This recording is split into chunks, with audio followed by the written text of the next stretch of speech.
Welcome to Socs Unboxed with your hosts, Carol and Kevin. Kevin, it's just lame if I'm the only one awkwardly dancing.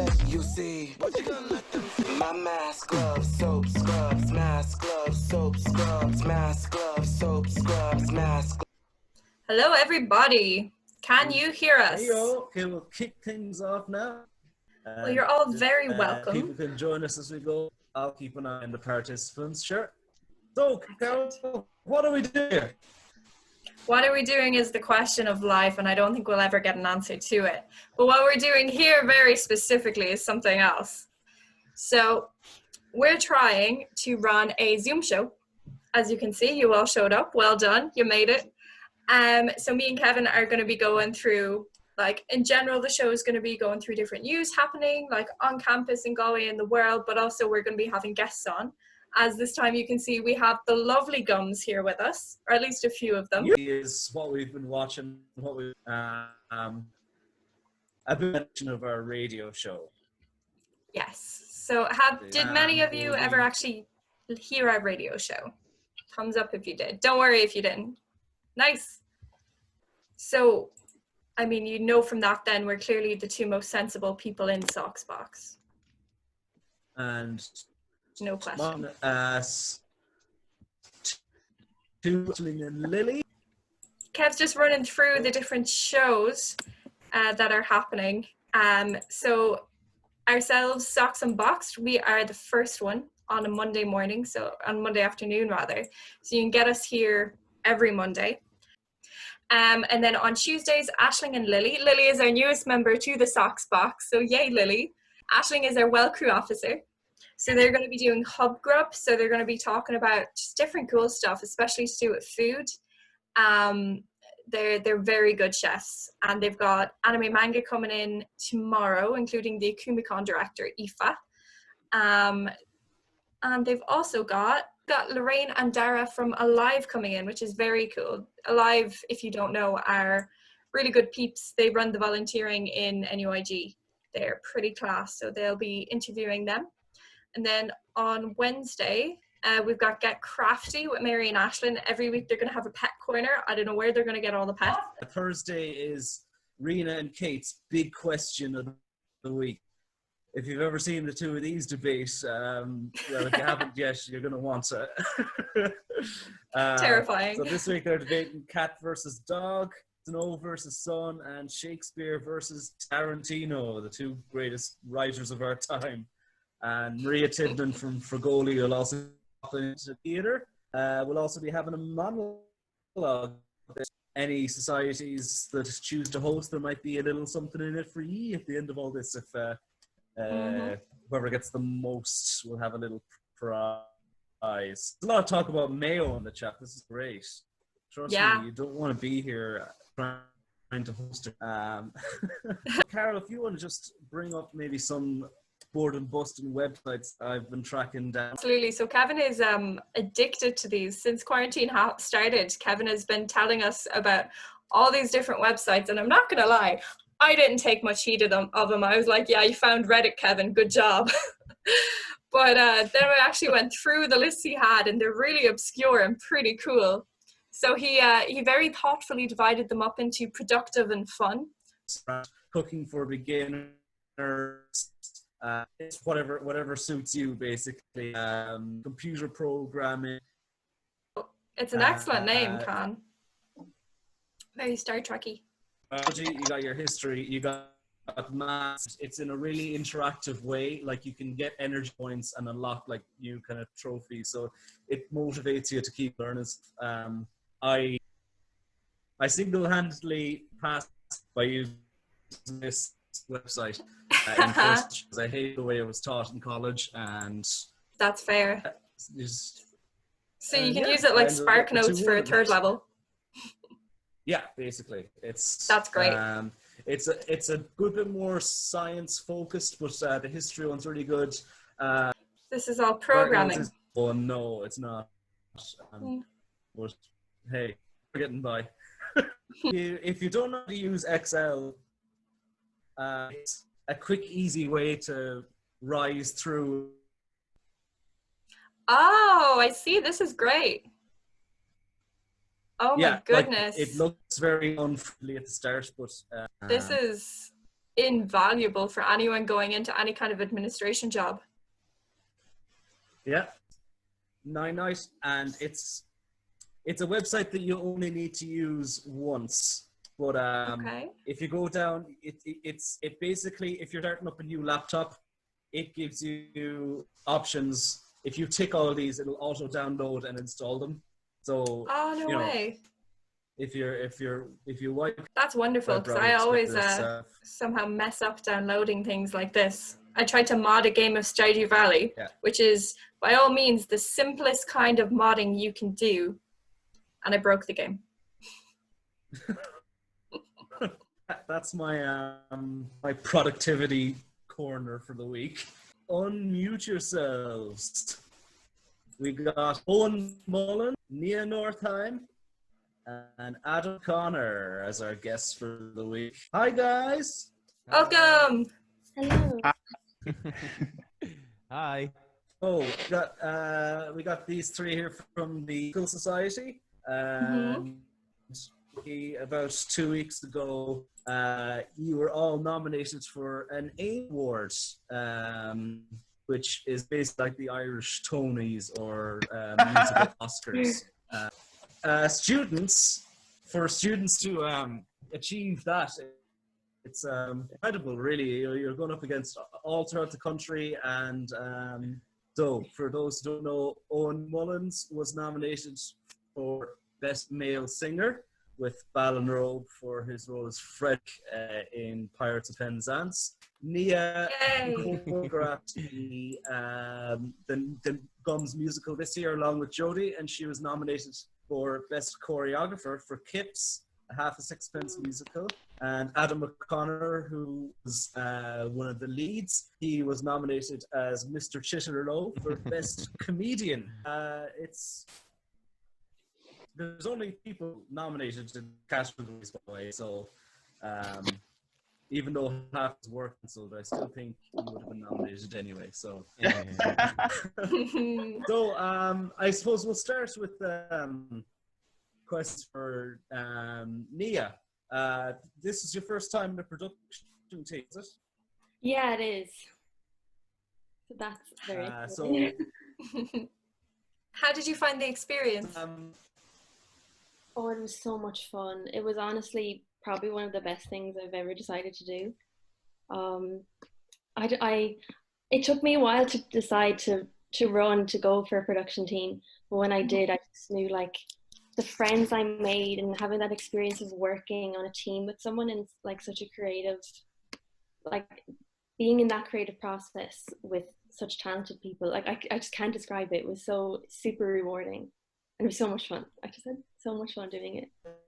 How did you come up with the ideas for the dance? Because it was such a heavy dance, and the energy was just off the walls. Like, as for people who might know, for award for GUMS, nominated for Best Ensemble for Flashbang Wallop, which is again a big dance number. So it's a testament once again to choreographers. So like, where do you get for so many dances in the show? Well, most of it was just kind of a collaboration between me and Jodie, just our brains. We were just like, we put on the music. What we did was just put on the music and just danced. Just was like, what feels good, what looks good. Since Kips it was like the revival, there wasn't much to go off. There wasn't much we could find, kind of get inspiration. So you didn't want to stick to the traditional sense of dance, and really? Not really. We looked at like old videos of from the movie. They had like the Half Sixpence film, and kind of got inspiration from that. But we kind of wanted to keep it true enough to the style, but also just see what feels good and just give it some new life, I guess. And do you have any plans to continue in the choreographer zone, or would you to take a break and not have the pressure? Or I think I'd love to do it again. It was very fun. I realized that it's kind of fun being in charge. Yes. It is kind of fun, but I do also enjoy kind of being part of the chorus. I suppose since I was assistant, I was still able to be in the chorus, so I got both experiences, which is really nice. I feel like I would have missed actually being in the show if I wasn't able to be. So I definitely would love to try it again, but I also really enjoy being in the chorus with everyone else. Was there sort of a hierarchy, probably isn't the right word, between yourself and Joey, or was it kind of like pretty evenly split? It was pretty evenly split. Like I would let Jodie make kind of the big decisions, or if she preferred something, I'd ultimately let her. Pretty much equal, no one was really favored between the two of us. Yeah, it was great. Yeah. And we became really close through it as well. So we're just such good friends now. So it's really special.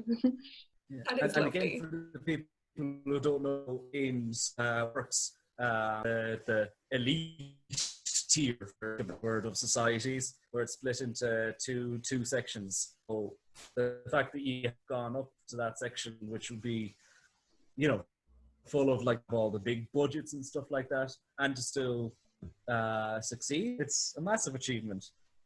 So thanks for that spotlight, Nia. There, might move on to. So Adam, you were nominated for comedian, which was a stellar performance. So would you tell a little bit about the show, basically, of Kip. So Kip's Kip's is about a man called Arthur Kipps, who at the start of the show, he is an apprentice in a tailor in a tailor's shop called Mr. Shalford. And Kipps, he's kind of he has a very childish soul. He loves having fun, having the crack and all that kind of stuff. And there's this one particular girl who comes into the shop called Helen, and he kind of falls for Helen a little bit. So he decides to go to a woodworking class that she is hosting. And he falls madly in love with her. And as one tends to, yeah. As one tends to. However, since he is an apprentice and she is a high-class lady, he thinks that she's too far above him for him to even be able to attempt any part of romance. So he's all sad about that, and he's kind of wandering around the street singing to himself, and he gets hit with a bike, which is cycled by. So sorry, plot twist. Adam played the bike. He gets hit with a bike speak. called Mr. Chitterlow. Chitter's like, I'm so sorry, the bike. Let me buy you a drink to say sorry. So they go to a bar and they have a little conversation, and Mr. Chitterlow tells Kipps that he saw his name in the paper earlier on that day. So he gets out the paper and he's like, oh, there's these lawyers who are looking for you. Do you want me to go around and find out why? And he's like, sure, whatever. Like, it's probably not much going to come out of it. A few days pass, and Mr. Chitterlow comes back and informs Kipps that he is now stinking rich because his grandfather left him money. So he's obviously really happy about this, goes off, meets Helen again. They have some fun, you know what I mean? No, we don't. Can you explain what you mean by that statement? some good traditional musical theatre fun. During all of this, one of Kipps' old childhood friends comes back into the picture. Her name is Anne. And he's kind of like, oh, I'm so happy to see you. And then he falls in love with her too. So he's very much stuck between the two of them. He kind of starts going into the more high society life. And he starts to realize how much he hates it, because he's always trying to act proper and posh and everything, and he just hates everything about it because he's not very good at it. So eventually, they sort out their problems. He ends up getting with Anne, and they get married, and it's all happy. And Helen is kind of just thrown to the side because he has all money stolen from him. But I forgot about that part. He gave all of his money. He gave all of his money to Helen's brother, who's a financial advisor, but he's not a very good one. And he actually stole money and went to prison. And that's pretty much how. So it sounds to me Like, this character just had a serious case of Notions 11. Oh, He's absolutely. like, He's not a very, like, he's a hilarious character, but he's not very nice.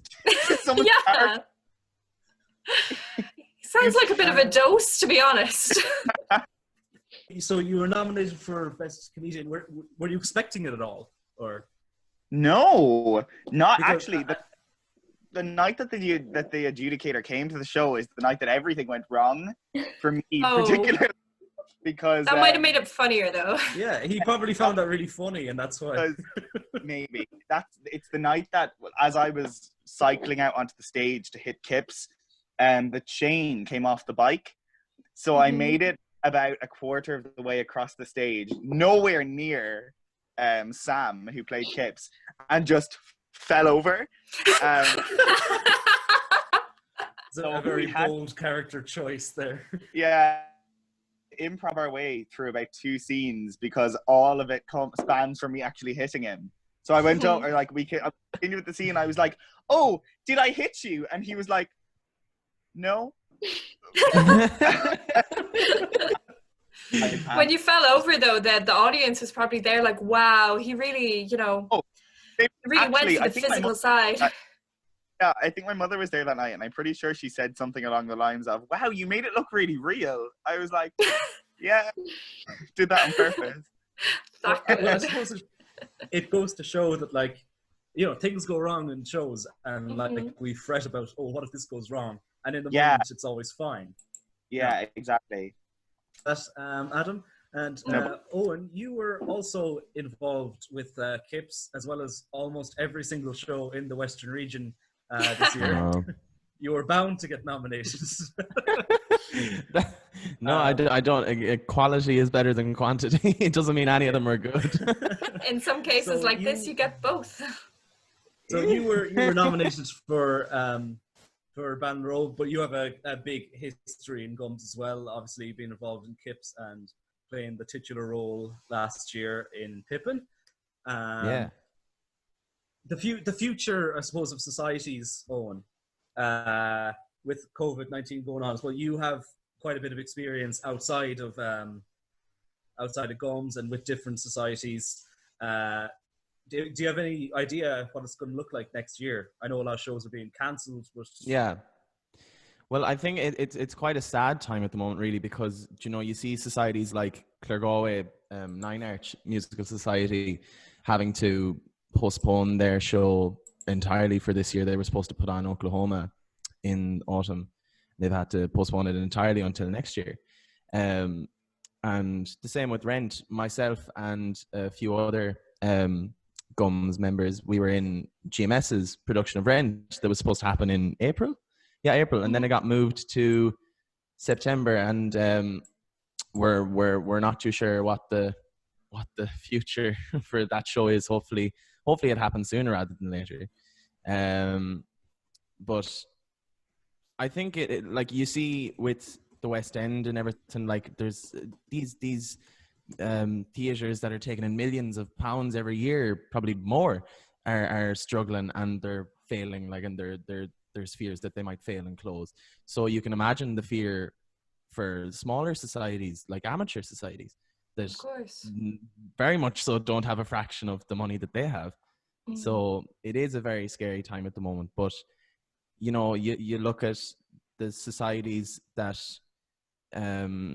for the Western region, for example, like Ballinrobe, Tuam, the ones that I'm kind of involved with, GUMS as well, like there's such a community backing behind them. Like GUMS, there's a mad scramble every year to find sponsors, and we always do. We always get the backing of the town. Like Adam knows well, like he's here. He's had many sleepless nights, but we always get the backing.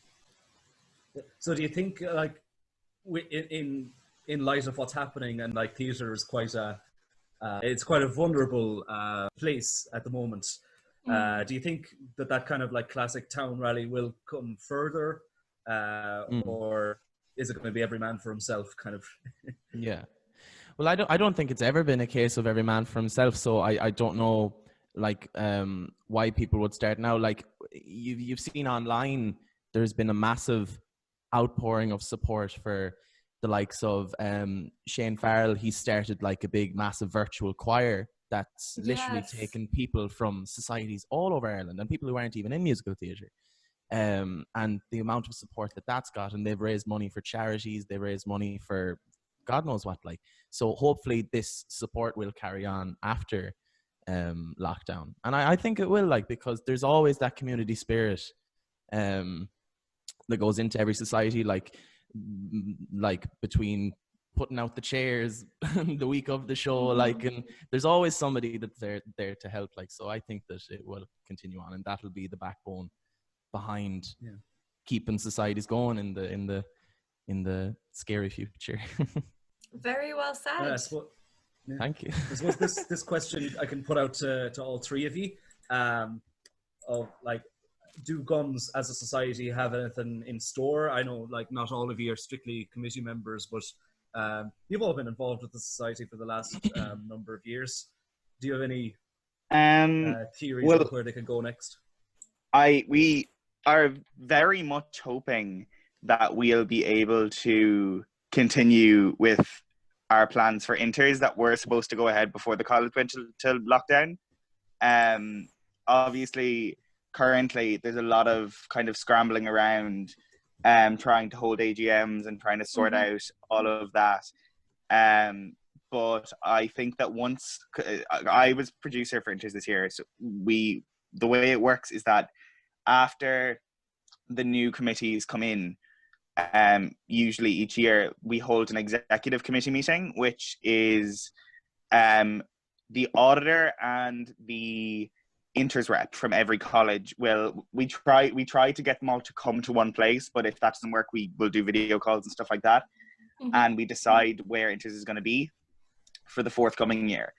The meeting that we're going to be having soon for that will be kind of discussing and deciding how we can realistically go ahead with inters while being able to, abide by social distancing and making sure that everybody's kept safe.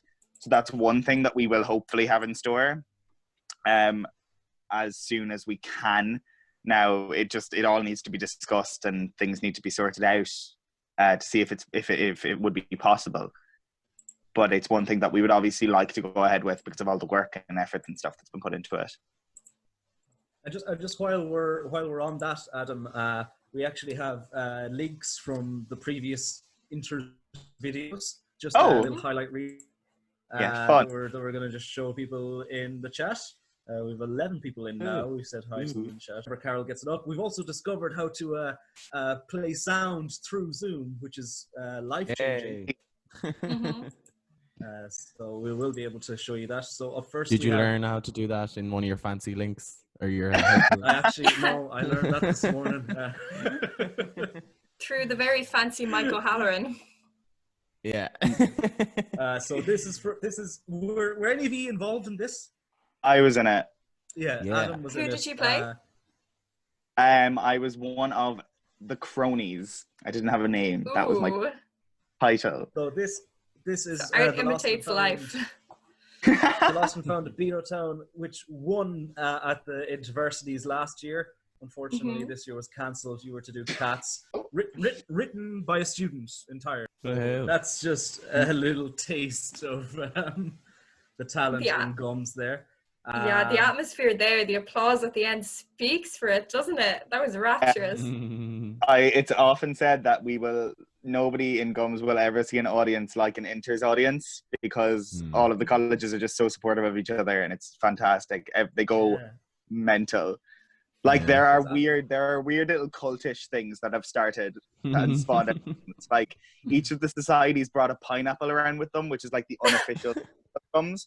And they passed it around their cast, and everybody took a bite.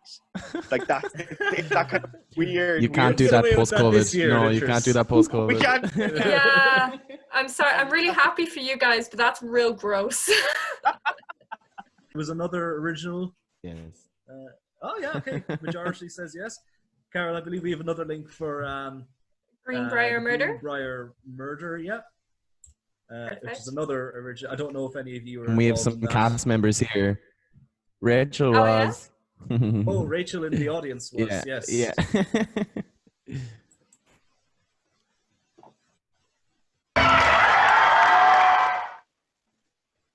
Woo. So I again, don't think you can I've ever see- wanted to watch something so much in my life. the full thing is on YouTube, actually. I do believe. It is on YouTube, yeah. Class. So there you go. So I suppose you can see from that the future could be bright for theatre because of how supportive the upcoming generation is. Like, you know, you see, like, that's a competition. Like, all those people in the audience were competing with each other. Yeah. But you just see how supportive everyone is. And it's great to see. So I suppose that's really it for our guest section. So thank you guys so much for, please feel free to stay in the audience. That will be, thank you very much. So Thanks for having us. Thanks a million. thank you. Thank you so much. It's so good to have you guys. It was a pleasure. I guess if we go back to the links for fun there, Carol, that we have more cool stuff that I've found around the web. 100,000 stars. Yes. Oh, so sorry. Screen sharing would be an idea, wouldn't it? It would, yeah. Yeah. Maybe I just want to see. Maybe the rest of you don't get to. You're the only star I need anyway. Oh. Stars are full of gas. So if you go into launch experiment there, Carol, you'll see what I'm getting at. Basically, this is an interactive kind of app for stargazing or just looking all across the universe. Oh, wow. You could spend weeks on this. So I was actually sound. Can you all hear this?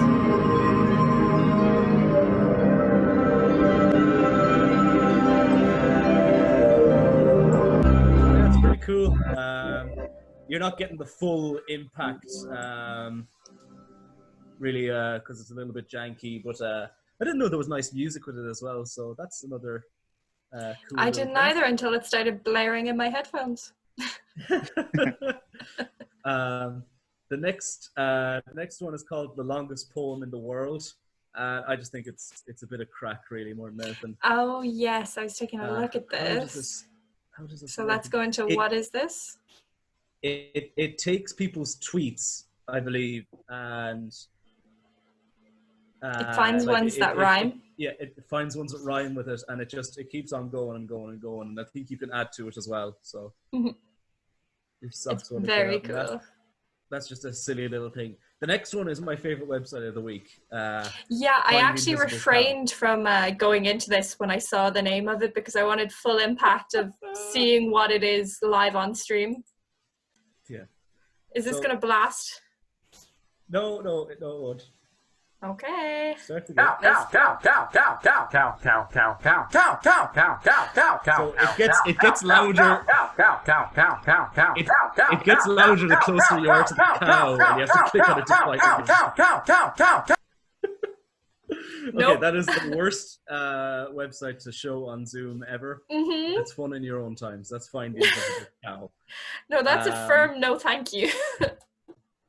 The next one, Carol, what's the quarantine album you found then? You found some quarantine album. Yes, that was the next link. The quarantine album. It was the album anyway for anyone who was there that was that we played as we were waiting for people to arrive.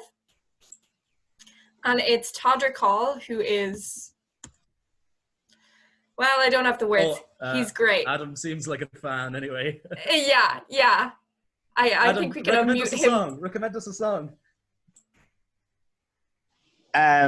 Nails, hair, hips, heels, if it's there. Yes. So he did Nails, Hair, Hips, Heels, and then during quarantine, he went and parodied his own song with Mask, Gloves, Soap, Scrubs. Didn't even know that. Yeah. Play it, your Carol. It was.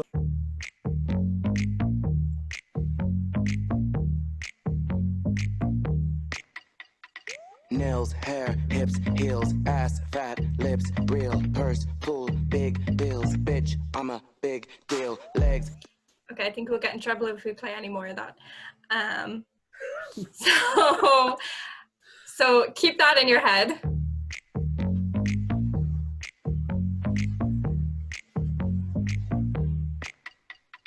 mask, gloves, soap, scrubs, TikTok, grub, hub, twings, jocks, bears, cubs. Zoom is the new club. 6 feet, no hugs, still beat these mugs. Sick beat, cut a rug. Joe, Nice dancing, Rena. is a thug. Kitty cat, tell me Carol Baskin. Where is the husband? Everyone's asking. Stimulus check, everybody better cash in. Mask and gloves, yeah, that's a new fashion. Girl, what did that girl just say, girl? That's the idea. So he made a full quarantine album, and it is beautiful. So that's my recommendation for quarantine. There's a video if you watch it on YouTube to go with it, and like Nicole Scherzinger is dancing in it, like RuPaul, like it's worth watching, and it's all filmed from people's own webcams and iPhones. So it's like Nicole Scherzinger in her kitchen being like, woo. Nia, that's a good new dance warm up, I think, for you there. So. Oh yeah, definitely. Speaking of theatre, free live audio performance through, let me get her name right, Jan de Hartog. Now Rena put us onto this. It's a free event happening tomorrow. It's 9:30. It's online, so all the goodness, if I could speak I'd be dangerous. All the information is on the Facebook event page. It's a live audio play, so it's going to be really cool if you're just like chilling in your room. You might be reading, you might not know how to read. Either way, it's definitely one to keep an eye out for. The link is right there now for you in the chat. Michelle just shared a story with us there. That she just saw the funniest thing at McDonald's on the way into the city. There was a guy standing in a cardboard car in the drive-through. He's so desperate. Drivers were actually driving and seeing it and then turned in, and I did the same thing. We turned into McDonald's and I got a burger because I thought it was the funniest thing. All the cars that were pulling in there, you could see them just laughing. It was really good. It helped the day. It was like, yeah, something exciting. Yeah, free advertising for them as well. But I just put in an acting in London. It's acting for beginners guide. It has pages on CVs and headshots and all sorts of stuff that say our Ames nominee might find useful or something like that. So it's a big database. Perfect. So the next section we had arranged. So as you're all undoubtedly aware, 'cause there's no way not to be right now, Black Lives Matter is a really important thing that's happening right. So I was actually at the protest on Saturday, and first of all, I just want a couple of misconceptions about it. Everything was done very safely. Everything was, there was social distancing. The air square was taped off so that everyone had to social distance. Anytime people were getting too close to each other, the organizers stopped what was going on and made everyone move back. So there are a couple of photos of people standing by each other. But the organizers stopped when that happened and they made everyone spread back out again. They were handing out free masks and free gloves at the event. Everyone was wonderful. It was, as a white person, to go and listen to people's stories, it's what, as a white person, it's what you have to do. You have to sit down and listen and use your voice to help people whose voices aren't being listened to. It's not a story about us, it's people's lives. So me and Kevin did a bit of digging, and we found different resources that have the duality of being a time buster, like the different stuff we've been showing, and also supporting this movement. And especially like in NUIG, we got to help support our Black peers. And a lot of cool donations going around, but the most impressive one, I suppose, we found, I don't know if this is a big gamer out there, but even if you're not, this is a good thing to donate to. There was a bundle of games. I believe there's something like over 700 indie games, so just like small ones made by little developers. I bought it. You can pay whatever you want. The minimum is $5. It's going up for the next week. 740 plus games, so like you literally will not be able to play all of these. And it goes towards the NAACP, legal defense and educational fund, and a community bail fund, split 50-50. Pay what you want. There is $3,400 worth of content in this. Yeah. So And like even this to just say you can, have that. a lot of these games are worth much more than $5 alone. Like, can you all see the screen share right now? Yeah? Yeah, Yeah. perfect. So like Night in the Woods, I bought a PlayStation to play this game a couple of years back. That's Tell us how a well bit worth it about it it, Carol. is. Say again? I don't know this game. Tell us a bit about it, sure. Oh, it's a really lovely little indie platformer. So you're playing this freaky looking cat person, May, who's dropped out of college because she's depressed and life is hard. And it's just a really funky game. Like it gets really surreal at points, but it's oddly emotional. Like it's too real. Like it goes really into mental health and trying to relate to your parents as an adult and all these different things. And then there's ghosts. So it's freaky and beautiful, and this game alone, would make Yeah. the And you €5 said, like, that's worth it. Yeah, that's worth like $20 anyway. So like, Yeah. even just to own that alone, and you're putting it towards a really good cause. Like even if you never play any of these games. Yeah, Still good. for sure. What have you got up next, Carol? Like people really showed up. It was a great event. People were so respectful. There was one drunk man who showed up. Here we go. This is the photo. There was one drunk man who showed up, and organizers kept shouting for no one to touch him. Like I was actually standing beside him when he threw drink all over someone during a moment of silence. Like, so he was just taken and escorted out. Like I cannot speak highly enough of the people who organized this, and I have seen some slack towards them online. They were above and beyond reproach. So we just have some links to the official Black Lives Matter pages. Go Away Anti-Racism on Facebook. They've been doing good work for years. They're well worth it. And then to donate, you can donate through the Black Lives Matter if you're not sure where to give money, if you can give money. Students do not historically have much money, so, do what you can.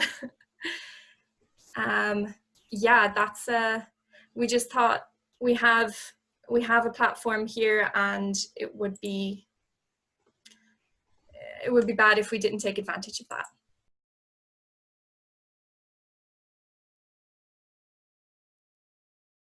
To show us there. Oh, puppy! No. Oh, never mind. It's gone. I thought she was trying to show the dog. Show us the dog. Show us the dog. Puppy Rena. tax. Show us the dog. Show the dog. Rena, there's demands that you show the dog. Mm-hmm. Dog talks.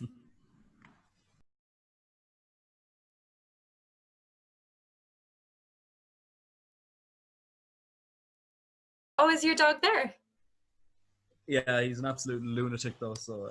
Oh, great. Okay, I'll it's hold down the impossible to fort get a here if photo you of. go and get your dog. Okay, well, sure. If he's here, he might be gone on a walk. You hold down the fort. I'll hold down the fort.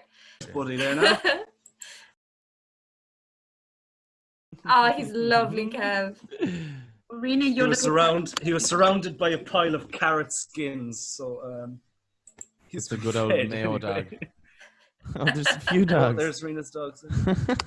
He's not allowed in this room much now. Hang on. I'll host my show soon, I promise. I'm just being abandoned here. Yeah, guys, thanks so much. Obviously, this is the first one of these, but I had a lot of fun, and there's obviously kinks to work out and stuff, but now we kind of know a lot of them, and we know what works, what doesn't. And thank you guys so much for showing up. We'll be here, and it's only going to get better with time because this was our first testy bump run. So the fact that you guys showed up means a lot.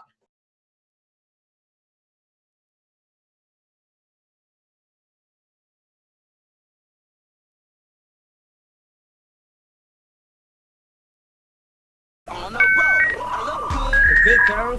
What would? Sounds like a good deal.